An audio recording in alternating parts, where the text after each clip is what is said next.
દિવાળીનો પર્વ એટલે પ્રકાશનો પર્વ. દિવાળીનો પર્વ એટલે ખુશાલીનો પર્વ.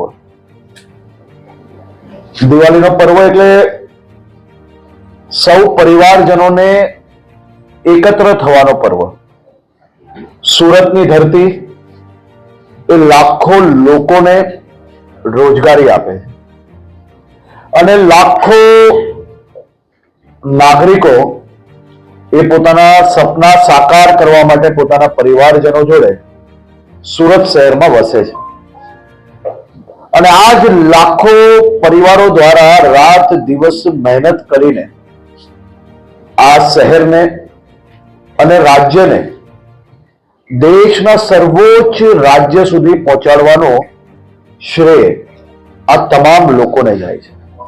ત્યારે આવા લાખો કર્મચારીઓ,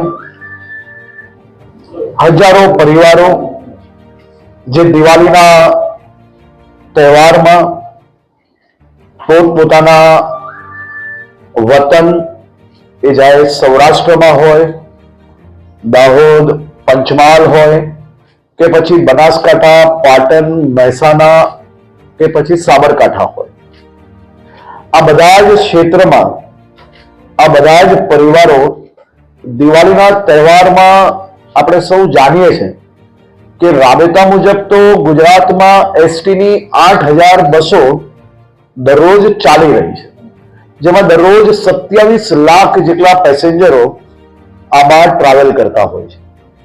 પરંતુ દિવાળીનો ખાસ આ પર્વ નિમિત્તે સુરત શહેર ભારતીય જનતા પાર્ટી સુરત શહેરના ચૂંટાયેલા સાંસદશ્રી અને ધારાસભ્યશ્રીઓ પાસેથી જે પોતપોતાના વિસ્તારોના નાગરિકોને ઉત્તર ગુજરાત, સૌરાષ્ટ્ર, મધ્ય ગુજરાતના ગામડાઓ સુધી ઓછા ભાવમાં એટલે કે પ્રાઇવેટ વાહનો ના કરવા પડે અને સામાન્ય ખર્ચની અંદર લોકો પોતાના ગામ સુધી પહોંચે અને દિવાળીનો તહેવાર મનાવી શકે તે માટે આ વર્ષે વધુ બસોની માંગણી કરવામાં આવી. ખાસ કરીને ગયા વર્ષે બી આપણે સ્પેશિયલ એક્સ્ટ્રા બસોના માધ્યમથી 87,000 લોકોને એસટીના માધ્યમથી પોતપોતાના ગામ સુધી પહોંચાડવાની વ્યવસ્થાઓ કરવામાં આવી હતી.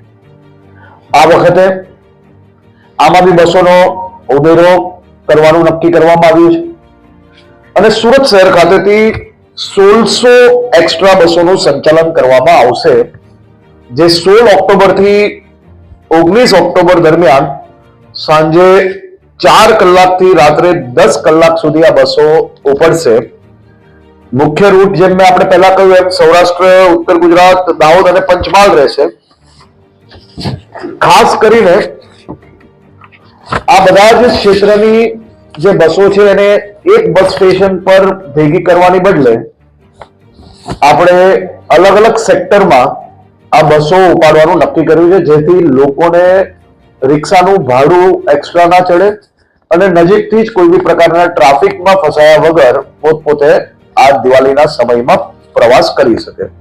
સૌરાષ્ટ્ર માટે રામચોક, મોટા વરાછા ખાતેથી બસો ઉપાડવામાં આવશે. ઉત્તર ગુજરાત અને અમદાવાદ માટે સેન્ટ્રલ બસ સ્ટેશન ખાતે વ્યવસ્થા કરવામાં આવી છે. દાહોદ અને પંચમહાલ માટે સેન્ટ્રલ બસ સ્ટેશનની સામે સુરત સિટી બસ સ્ટેશન અને રામનગર, રામદેર રોડ ખાતેથી બસો ઉપાડવામાં આવશે. ખાસ કરીને આ બધી જ બસોના બુકિંગ માટે જીએસઆરટીસી નું જે ઓનલાઈન આપણી વેબસાઇટ છે તેના પરથી બી સૌ લોકો બુકિંગ કરી શકશે. એના સિવાય બી ઓફલાઈન બુકિંગ બી આપણે central bus station, Adajan, Udhna, Kamrej, Kadodara બધી જ જગ્યા પરથી કરવામાં આવશે.